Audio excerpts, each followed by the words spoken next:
কৃষ্ণ, তোকেও একটা কথা বলি। আমাদের বাড়ির না একটা কালচার আছে, একটা সংস্কৃতি আছে, একটা ব্যাপার আছে।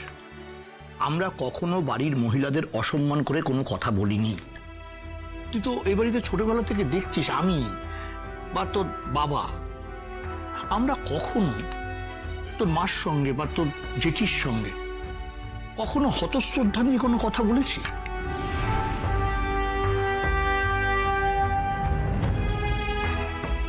আর তোর ঠাকুরদাকে দেখেছিস কখনো তোর ঠাকুমার সঙ্গে এভাবে কথা বলতে?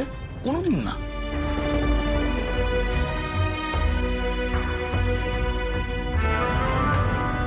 আমরা কোনোদিন এটা করিনি, এটা আমাদের কালচারের মধ্যে যায় না। আমরা কখনো, আমি বা তোর বাবা, আমাদের স্ত্রী সম্পর্কে কখনো কটু মন্তব্য করিনি, তাদের অশ্রদ্ধা করিনি। তাহলে তুই তো এই পরিবারেই বড় হয়েছিস, তাহলে এই পরিবারের যে সংস্কৃতি, সেখান থেকে তুই কি শিখলি?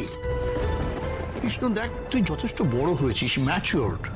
হ্যাঁ, হতেই পারে যে বনলতার সম্পর্কে তোর কোনো অসুবিধে আছে, কোনো প্রবলেম আছে।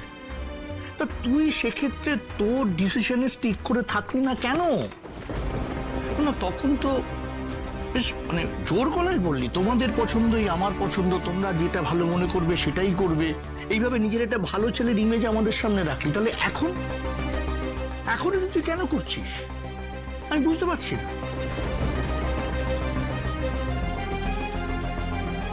কোন ডিসিশন গুলোর মধ্যে থাকলি না, সবকিছু অ্যাভয়েড করলি, সবেতেই আমি আছি, ব্যাস। তাহলে আজ এটা কেন করছিস? এখন কেন বনলতার প্রতি তোর এরকম একটা গা ছাড়া মনোভাব? এটা কি ঠিক? এটা কি বনলতার প্রতি তোর সম্মান দেখানো হচ্ছে?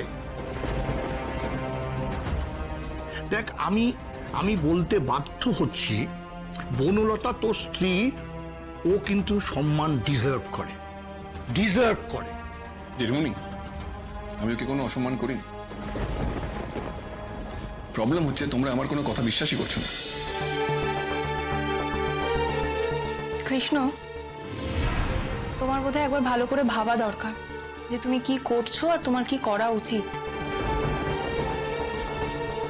বনলতার ব্যাপারে যখন আমরা সবাই জানতে পারলাম, তখন ওকে এই বাড়িতে ফিরিয়ে আনাটাই তোমার সব সমস্যার সমাধান ছিল। তুমি হয়তো ভাবছিলে যে কাম্মা ঘন ঘন মেয়ে দেখছে, তোমার বিয়ে দিতে চাইছে, সেই মুহূর্তে যদি তুমি বনলতাকে বাড়িতে নিয়ে আসো তাহলে তুমি রেহাই পাবে সবকিছুর থেকে। অ্যাটলিস্ট আমার তো তোমাকে দেখে তাই মনে হয়েছিল।